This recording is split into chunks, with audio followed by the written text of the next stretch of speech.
Gimana nih kabarnya? Semoga tetap semangat dan tetap sehat ya. Nah, kan kita saat ini lagi ada di situasi dimana kita nggak boleh keluar rumah sembarangan, harus dibatasi. Terus juga kita dilarang buat ikut kegiatan yang melibatkan banyak orang. Salah satunya beribadah. Nah, karena pandemi corona akhir-akhir ini kita jadi punya pengalaman baru, yaitu beribadah secara online. Nah, saat ini kita akan membahas pertanyaan-pertanyaan dari teman-teman seputar ibadah online bersama dengan Pak Edward Christian Tamina. Selamat siang Pak Edward. Selamat siang. Mungkin Pak Edward bisa kasih sedikit sapaan buat teman-teman di rumah. Halo teman-teman, salam sehat semuanya. Kita harus berjumpa secara online, tetapi kita percaya bahwa kalau Tuhan izinkan semuanya terjadi, kita semua juga diberi berbagai macam pengalaman dan kesempatan yang berbeda. Dan kita sekarang bersyukur bisa belajar bersama-sama, ya. Mantap sekali. Nah, langsung aja buat pertanyaan pertama ya Pak. Boleh? Nah, seperti yang kita ketahui, kita kan biasanya beribadah datang ke gereja, bisa ketemu teman-teman, terus kita juga memuji Tuhan sama-sama, terus menyaksikan khotbah secara langsung juga.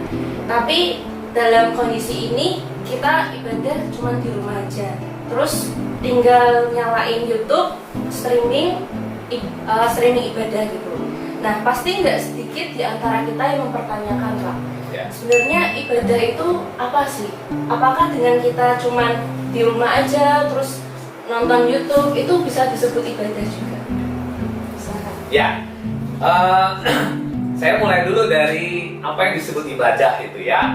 Ibadah itu kalau dalam kata Ibraninya, dalam perjanjian lama itu kan dari kata abad. Jadi kata abad ini artinya itu bekerja. Abad ini artinya melayani. Nah, kata abad ini berkembang menjadi kata abodah, yang artinya pekerjaan atau ibadah. Nah, sebenarnya dulu kata abodah ini itu dipakai ketika orang-orang menyembah dewa-dewi, menyembah berhala. Jadi kalau mereka mau datang beribadah untuk dewa-dewa itu, mereka disebut sebagai orang yang sedang abodah untuk dewa-dewi. Tetapi kemudian kata abodah ini diganti isinya itu dengan penyembahan kepada Allah Tritunggal. Nah, dalam bahasa Yunani juga begitu. Sebenarnya di dalam ibadah kan ada kata liturgi, ya. Itu dalam kata liturgi ya, menuju kepada seorang budak yang sedang bekerja, yang sedang melayani tuannya. Tetapi kemudian kata liturgi ini justru dipakai sebagai sebuah kegiatan yang ditujukan untuk menyembah Allah. Jadi ibadah itu sesungguhnya adalah sebuah kegiatan yang dilakukan untuk penyembahan kepada Allah. Itu pengertian yang sekarang ini. Tentu saja dalam ibadah ada pujian, mendengarkan firman, dan ibadah ini harus dilakukan dengan serius. Ibadah ini terus berkembang karena dulu nggak ada gereja. Jemaat mula-mula itu nggak ada gedung gereja, ya kan? Orang berkumpul di mana saja itu disebut ibadah. Berapapun jumlahnya, ketika mereka berkumpul itu ibadah. Bisa di rumah, di mana saja. Bahkan dalam masa-masa penganiayaan orang nggak ada gereja, sembunyi. Saya pernah membaca satu tulisan tentang gereja bawah tanah di Cina, yang kalau mereka nyanyi itu tanpa suara. Tepuk tangan boleh, tapi nggak ada suaranya. Jadi bisa kebayang ya. Itu gereja bawah tanah di Cina. Ada bukunya. Mereka tidak di gereja, tidak di gedung gereja. Jadi ibadah itu tidak bergantung kepada gedungnya, tetapi di mana orang-orang berkumpul, maka itu bisa disebut ibadah. Belakangan ke arah sekarang ini, gereja itu diperlukan karena ada begitu banyak peraturan pemerintah. Tetapi lebih dari itu adalah karena salah satu tugas gereja adalah sebuah persekutuan. Jadi kita nggak bisa sendiri-sendiri lagi, kita harus ngumpul untuk bersekutu. Karena di dalam persekutuan itulah kita kemudian saling mendukung, saling menolong. Ini aspek salah satu tugas gereja yang harus ada. Nah, ibadah itu dikerjakan dalam gereja, dilakukan dalam gereja, menyangkut persekutuan, menyangkut pelayanan, dan itu menjadi tanggung jawab kita bersama. Jadi ibadah pada saat sekarang ini adalah sebuah kegiatan yang memang kita kerjakan untuk datang kepada Tuhan. Begitu kira-kira. Nah, tadi kan Pak Edward bilang tempat kita berkumpul. Ya. Nah, bagaimana dengan teman-teman yang ngekos sendirian atau di rumah ibadah sendirian? Apakah itu juga bisa disebut ibadah, Pak? Ya, sebenarnya sih nanti sih saya akan menyinggung juga ya bahwa ketika ini bicara situasi dan kondisi, kita tidak bisa mengatakan seorang diri itu tidak ibadah. Kalau kita saat teduh kan sendirian, ya, sering sekali sendirian. Ada yang bersama-sama dengan keluarga. Pada intinya adalah ibadah itu adalah ketika kita secara pribadi atau bersama-sama mau datang kepada Tuhan dengan kesungguhan hati. Ya. Oke, terima kasih. Jelas sekali ya teman-teman. Nah, oke. Kalau gitu sekarang kita lanjut pertanyaan kedua. Ini pertanyaan yang sangat menarik menurutku. Nah, pertanyaannya itu, apakah ibadah online boleh dilakukan sambil tiduran atau rebahan? Ya, begini, kita harus lihat dulu tujuan ibadahnya apa. Tujuan ibadah kita itu mau ngapain? Karena ada yang nonton ibadah, ada yang memang ibadah ketika itu dilakukan secara online. Di Eropa itu gereja itu banyak dijual, banyak kosong. Orang lebih senang online karena lebih praktis, malas ke gereja. Jadi di Eropa banyak gereja-gereja kosong. Di Indonesia sekarang ini, kenapa sih kita ibadah secara online? Karena situasinya kita tidak ngumpul itu bukan karena saya sekedar takut ketularan, tidak, tetapi karena kita mau menghargai orang lain supaya penyebaran ini kita putus, lalu kita tidak menjadi pembawa tanpa kita sadari. Nah, karenanya ini lebih berhubungan kepada tanggung jawab kalau kita bicara tentang ibadah online. Nah, ibadah online ini kan menarik ya. Kita bisa lakukan di rumah itu di mana aja, di kamar, sambil makan dan sebagainya. Tetapi kalau ditanya, boleh nggak sih sambil tiduran? Kalau sakit boleh. Ya silakan aja. Orang nggak bisa bangun kok. Ya, orang nggak bisa bangun, masa mau dipaksa duduk dalam keadaan yang tidak mungkin. Tetapi kalau pertanyaannya begini, kita bisa hilir mudik, kita bisa kemana-mana nih. Apakah boleh dilakukan sambil tiduran? Maka kembali lagi kepada apakah hati kita itu mau ibadah atau nonton ibadah? Kalau kita cuma nonton, ya lakukan aja. Minta maaf di WC juga bisa, ya nggak usah sambil tiduran, sambil makan ya nonton kok. Ya kita nonton film itu kan bisa sambil ngapain aja. Tetapi kalau hati kita itu mau ibadah, maka tempatkanlah diri kita itu karena kita sedang datang kepada Tuhan. Kita sedang beribadah untuk datang kepada Tuhan. Jadi ibadah itu tidak dilakukan dengan sembarangan. Toh kalau kita datang ke gedung gereja, kita juga berpakaian rapi. Kita nggak angkat kaki seperti di warteg begitu ya, ngobrol, apalagi tidur. Ya kalau tidur sih ada sih ya, ketiduran di gereja sih ada. Tetapi kalau tiduran rebahan, saya kok belum pernah ketemu orang yang rebahan begitu dalam gedung ibadah ya, untuk ibadah. Jadi hati dan konsep kita untuk memandang itu sebagai sebuah ibadah walaupun dilakukan secara online, itu akan menentukan bagaimana kita bersikap pada saat kita beribadah. Oke, berarti kita lihat lagi tujuan kita ya teman-teman. Ya. Apakah kita emang sungguh-sungguh mau beribadah atau cuma nonton ibadah aja?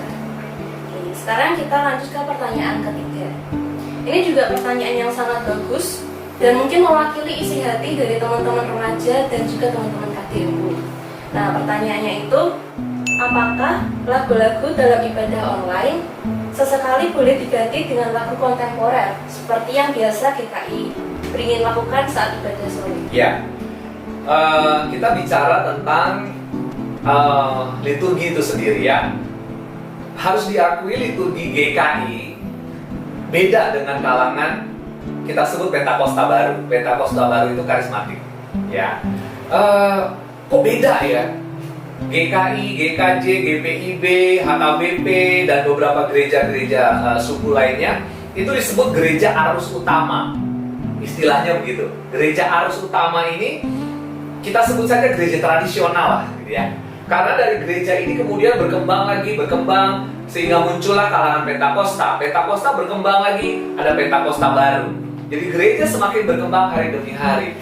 Nah, perkembangan ini sangat dipengaruhi dengan konsep tentang ibadah itu sebenarnya ngapain dan apa. Dan itu akan dilihat dari liturgi yang mereka lakukan. Nah, liturgi dalam GKI itu punya alur, ya, punya alur. Ibadah yang dilakukan oleh GKI itu semuanya alurnya itu merayakan peristiwa Kristus. Merayakan peristiwa Kristus. Itu sebabnya ada tema-temanya.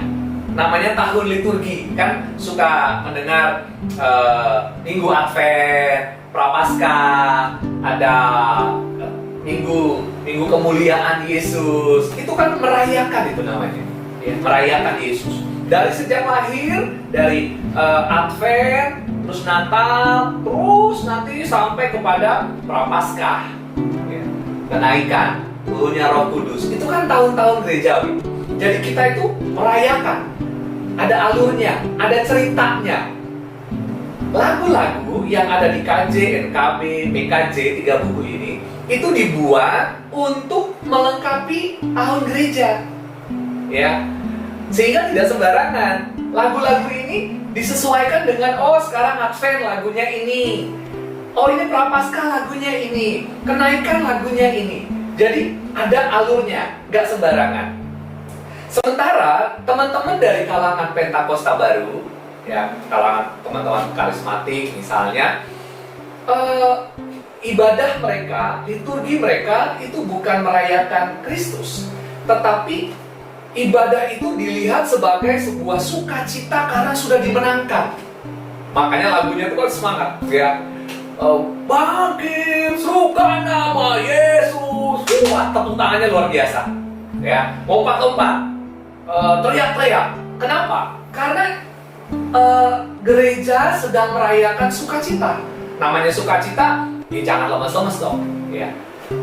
Karenanya lagu-lagu dalam gereja kalangan karismatik ini kebanyakan adalah kesaksian pribadi, kesalehan pribadi, atau ini adalah cerita tentang kesaksian mujizat, mengalami ini dan itu. Coba lihat ya, kalau lagu-lagu karismatik itu kan, dia menciptakan lagu ini karena diselamatkan dari ini, karena mengalami ini. Itu kesaksian pribadi. Jadi beda dengan GKI. Jarang ya kesaksian pribadi, walaupun ada, tetapi memang diciptakan untuk tema-tema tahun-tahun gerejawi pada saat Kristus melakukan ini dan itu. Boleh nggak sih lagu karismatik dimasukkan ke GKI? Kenapa tidak? Selama temanya tepat. Ya, kan nggak mungkin nih begini. Oh ini kita sedang merayakan Prapaskah, Jumat Agung, kematian. Lalu kita taunya lagu apa ya? Tiba-tiba kita nyanyikan bangkit, serukan nama Yesus. Kan nggak cocok. Inilah Jumat Agung loh, hari kematian loh. Ya, nggak mungkin dinyanyikan dengan seperti itu. Atau lagu kesaksian tentang menerima mujizat. Ini saat Yesus itu mati. Jadi kalau pertanyaannya bisa nggak sih? Bisa. Tetapi tidak bisa sembarangan. Harus memperhatikan tema-tema dari lagu itu, apakah cocok dengan tahun gereja yang sedang berlangsung di GKI itu sendiri. Makanya ketiga buku nyanyian yang kita punya itu memang sudah dipikirkan, disiapkan secara teologis, baik itu tema dan maknanya. Tidak asal bikin lalu dimasukin, tidak. Ya, makanya ada pembagian-pembagian di buku itu, lagu persembahan apa, lagu pengakuan dosa, lagu penyerahan diri apa, gitu. Kita menempatkan itu sesuai dengan alur peristiwa Yesus itu. Ya, jadi harus diperhatikan. Kalau mau memasukkan lagu-lagu karismatik di ibadah GKI, temanya harus sama. Tidak cuma sekedar saya bisanya lagu itu, lagu ini bagus, tidak. Karena liturgi itu punya dasar teologis, dipertanggungjawabkan secara teologis. Ya. Oke. Nanti bisa ya Pak ya? Bisa, tapi sesuai dengan temanya. Temanya. Oke. Nah sekarang ini pertanyaan terakhir nih Pak. Nah, beda saat kita ibadah di gereja. Kita beribadah di rumah, pasti ada lebih banyak gangguannya. Entah itu kasur, entah itu penjual es krim depan rumah, entah itu misalnya notifikasi yang tiba-tiba masuk waktu kita lagi streaming. Nah, Pak Edward punya tips-tips untuk kami nggak supaya ketika kami ibadah online kami bisa lebih fokus lagi? Ya, menurut saya yang paling utama adalah hati. Hati dulu, ya. Kalau hati udah nggak mau ibadah, mau di dalam gereja pun nggak bisa, ya. Apalagi di rumah nih, yang kita bisa ngatur jam berapa aja, kapan aja, di mana saja, mau duduk di mana, mau nangkring di mana aja bisa, gitu. Nggak ada yang ngomel juga. Tetapi hati itu paling penting, karena apa yang dipikirkan oleh hati itu yang kemudian akan kita nampakkan. Kalau hati udah siap, menurut saya nih ya, kalau hati udah siap, walaupun lihatnya tuh di handphone, WA aja nggak akan dibuka kok. Walaupun ada gambarnya, gitu, nggak akan dibuka. Karena hati itu sudah siap. Saya kasih contoh begini. Kalau mandi, buka WA nggak? Kalau berenang, kenapa bisa? Ya, kalau mandi, berenang, kok kita bisa tuh? Nggak pegang handphone tuh.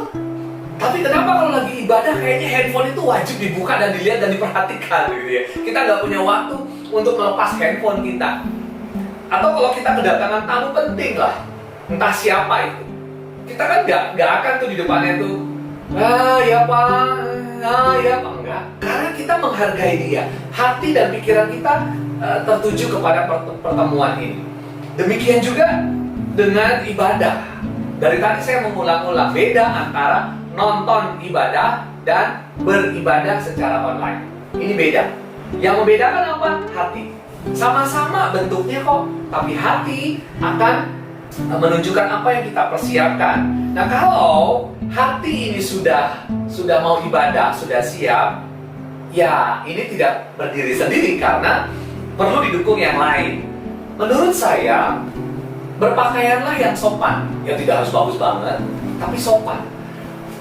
Ketika ibadah online dengan berpakaian daster, kita pakai daster atau baju tidur yang sembarangan, itu akan berbeda kesan hati kalau kita rapi.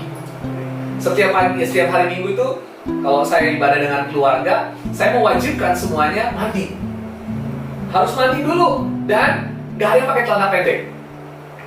Mau pakai kaos boleh tapi rapi. Bukan kaos buat tidur begitu. Itu pengalaman di rumah aja sih.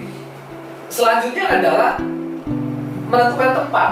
Jangan cari yang rame. Kalau mau hati udah siap, saya mau ibadah Tuhan, oke, nongkrongnya di kolam renang. Nah ini kan mencobai diri namanya ya. Udah tahu mau ibadah, tapi kok cari tempat yang nggak pas. Di pasar, di tempat bermain, kan ini tidak tepat. Karenanya kalau mau beribadah, carilah tempat yang tepat, yang tidak terganggu. Ikuti semua liturgi, berdiri, duduk, ya ikuti aja. Juga nyanyi, ya ikut bernyanyi, ikut baca Alkitabnya, sama seperti kalau kita di dalam gedung gereja. Sikap-sikap seperti ini kelihatannya, wong di rumah aja kok. Tapi kembali lagi, kita mau nonton ibadah atau beribadah di rumah kita masing-masing. Nah, karenanya persiapan-persiapan yang bisa kita kerjakan itu memang kelihatannya repot. Tapi bukankah itu yang kita mau kerjakan juga untuk Tuhan? Dan Tuhan selalu kerjakan yang terbaik buat kita. Dia sudah berikan semua yang terbaik. Jadi menurut saya, ya wajarlah kita juga mempersiapkan diri, memberikan yang terbaik. Percaya deh, kalau kita berpakaian sudah baik, tempat sudah baik, hati ini akan semakin didukung oleh kesiapan hati kita, kesiapan diri kita. Karena kita menempatkan diri kita itu berhadapan langsung dengan Allah. Ya, jadi persiapan yang paling utama itu hati ya teman-teman.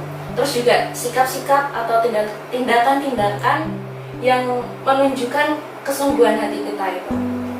Oke, pertanyaannya udah habis Pak. Terima kasih buat teman-teman buat pertanyaan-pertanyaan yang luar biasa. Terima kasih juga buat Pak Edward yang sudah menyediakan waktu dan mau menjawab pertanyaan kita. Sama-sama. Kalau misalnya teman-teman masih punya pertanyaan lain, boleh silahkan tulis saja pertanyaannya di kolom komentar di bawah video ini. Waduh, Dua sini. siapa sini? Oke, teman-teman jangan ragu buat bertanya karena pertanyaan-pertanyaan dari teman-teman bisa menambah wawasan buat kita semua. Ya. Oke, terima kasih Pak Edward. Sama-sama. Terima kasih teman-teman dan nonton videonya. Semoga bermanfaat. Maaf kalau misalnya ada salah-salah kata. Tetap sehat, tetap semangat. Tuhan Yesus memberkati. Dadah.